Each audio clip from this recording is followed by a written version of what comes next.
All right, ladies, congratulations on your first Big 12 conference win in the venue. How does it feel to be playing against a brand new opponent in the Big 12?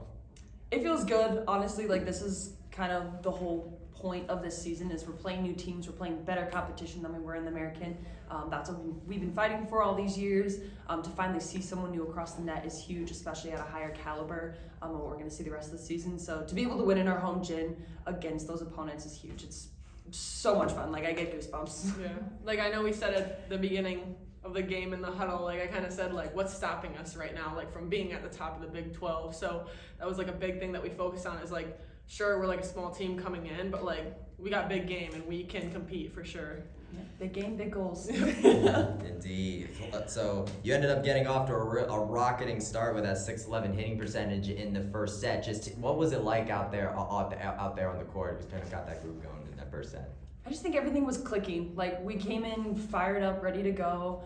We were doing exactly what we needed to be doing. We weren't doing anything extra. I think that's something that we've been really big about these last couple games is like just keeping the game simple. Like, that's how we're going to be able to be successful is just keeping it simple, you know, passing, getting a good set, and then just swinging away. And I think that's exactly what we did. Yeah, exactly. Like, we had a game plan coming in and we stuck right to that game plan, and it didn't have to be the biggest swings, even though Claudia had the probably biggest swing I've ever seen in my entire life. But it didn't have to be the biggest swings. It was just like all communication. People are telling me where to hit. People are telling Ava where to hit. Claudia and Abby getting those slicing shots. So like it was just like very clean, and we executed the game plan very well. Emily, you've been quite the killer over the course of this season, but you showed off some defensive chops tonight. We get with 8 digs and 3 block solos, leading the team. Just tell me about, because obviously being an outside hitter, it's a fairly offensive position a lot of the time, but how have you been developing as far as defensively over the course of your college career up to tonight? I feel like that's one thing that I really pride myself in. Growing up, I mean, I'm average, I'd say, for an outside hitter. I'm pretty big, but I don't like soar over the block, you know, but I pride myself in my 6 rotations and stuff. So like I say focusing in on being the best I can in the back row is like a big game starter for me. Like, if I'm gonna pass good, then I'm gonna hit good, and that's just something that I've always worked very hard at. So yeah, I've been putting extra work in for that lately. You had Ava leading the way with kills tonight, and of course Abby Shomers has been quarterbacking this offense over the course of the season, both true freshmen. How have you witnessed their development over the course of the beginning of the season as we now head into conference play? I think Abby Shomers has taken a lot of big strides.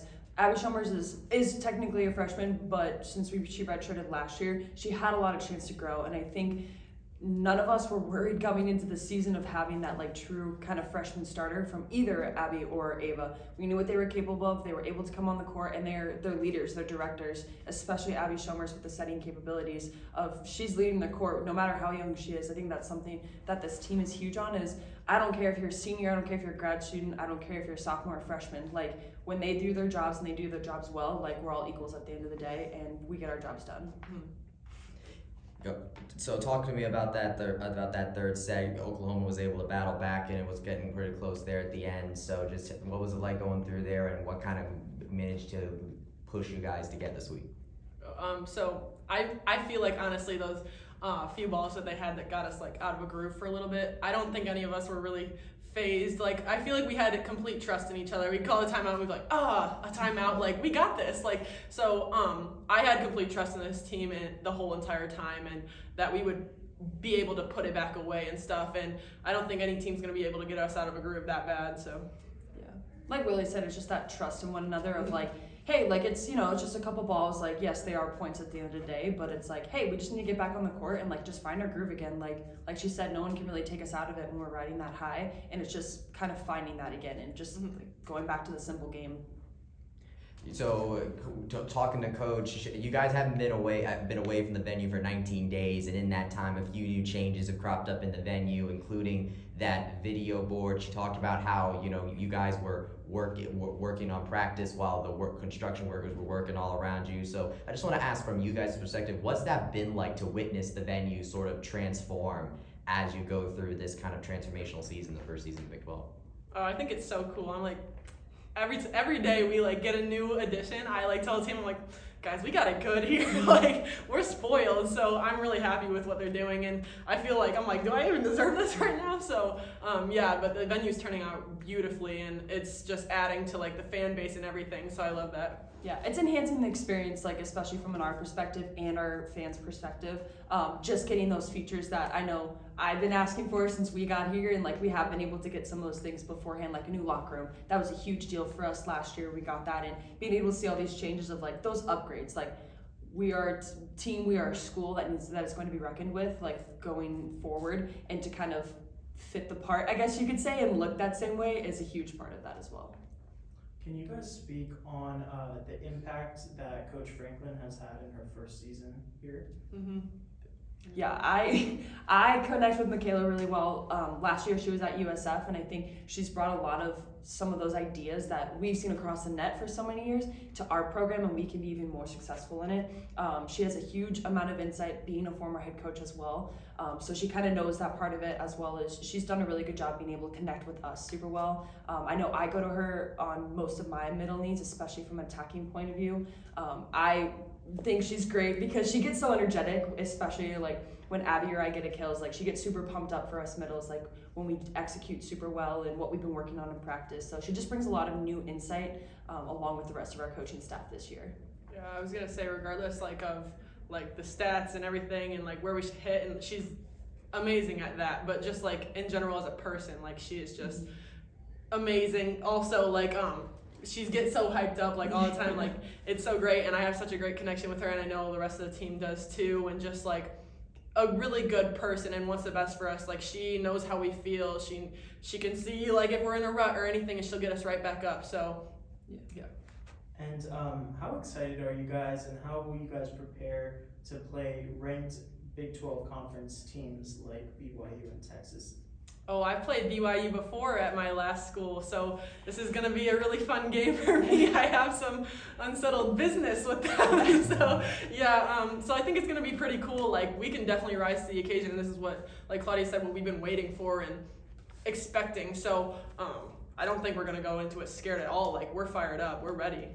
And I think that's the benefit of like how our schedule is set for us this year in particular, is like we kind of get some of these games ahead of time before we have to play major ranked opponents like Houston, like Baylor, like BYU, and like Texas. Like those are all powerhouse teams in our conference, but being able to be tested by a Texas Tech or an Oklahoma or a TCU before we hit those games, like those are all just more preparation for those bigger teams. So I think that's kind of a huge benefit that we have of we kind of get tested, we get to be tested before we hit those ranked opponents even more. Speaking of ranked teams, you kind of had a test against one of those last week against Purdue, and then had that game against Illinois as well. What was your biggest takeaway from that weekend? Because that reverse sweep, man. I think just like the ability to bounce back just gave all of us like a lot of hope. We're like, we can do this. Like that Purdue game, it's gone, it's dead and gone in the past, and we can turn this around the next day. So just being able to bounce back, that's like a big takeaway that we're able to. Yeah, I think we haven't seen a lot of Big Ten volleyball in general since I've been here. It's always been like ACC or Big 12. Like we play the Miamis, we play the Florida States, but I think Purdue and Illinois are our first chance to see like Big Ten volleyball, and that's obviously a power conference in the volleyball world. So to be able to see that and be like, okay, like the Purdue game was hard, but it gave us an insight of like, this is how volleyball is being played around some of the other parts of the country. And then to come back the next night and play an Illinois team who also could do some damage in the Big Ten today or this year, of just seeing that and being like, okay, like we can compete with these teams, and it just because like we were mid-major last year and we're just in a new Power 5 conference doesn't mean that we don't have those same capabilities. And like you said, like just going balls to the wall and going to get them. Mm-hmm. Now as you come into conference play, you now have for several opponents, you have to play them back to back days. So what has that been like? What was that like, first of all, with Cincinnati for that first weekend, and now what do you want to take into tomorrow's matches? Now you have to face Oklahoma once more. I actually when we started this like new conference, I was like, oh, like I wish we could have it separated, and now like looking into it and stuff, I love the back-to-back, and I know a lot of the rest of the team has agreed with that, because we can play and we can do what we do, but then the next day we know what to do better, and we can grow from that. So being able to just like turn that around, like if we lose it, turning that game around, or if we win, like just putting it to them even more. So I think going in tomorrow, like, balls to the wall, honestly, like, we know what to do, we know what they're doing on us, we know how they made changes and stuff, and just keeping that pressure on. Yeah, I think the biggest concern always was coming to this season of like, okay, that quick turnaround, like how are we going to turn around in 24 hours and do the same exact thing? And I think ever since the preseason we've talked about like not letting up. Like just because we got a good win tomorrow, we restart. Like tomorrow's a brand new day. We always talk about having a record of 0-0 no matter what point in the season. Like it's a brand new day, it's a brand new game. We have to go into it like it's the first game we've ever played against them. Like not just sit back and relax just because we got one game. Like no, like we want to push forward. We want to continue to do good things while also being prepared for adjustments that we need to make and that they will make. But I agree with Lily. I think the back-to-back has a lot of benefits that I didn't see at first, especially just being in the American Conference where we always had a day in between. But we did back-to-back all preseason, so we're ready for it. Awesome. Well, best of luck tomorrow, ladies. Yeah, Thank thank you. you. Thank you.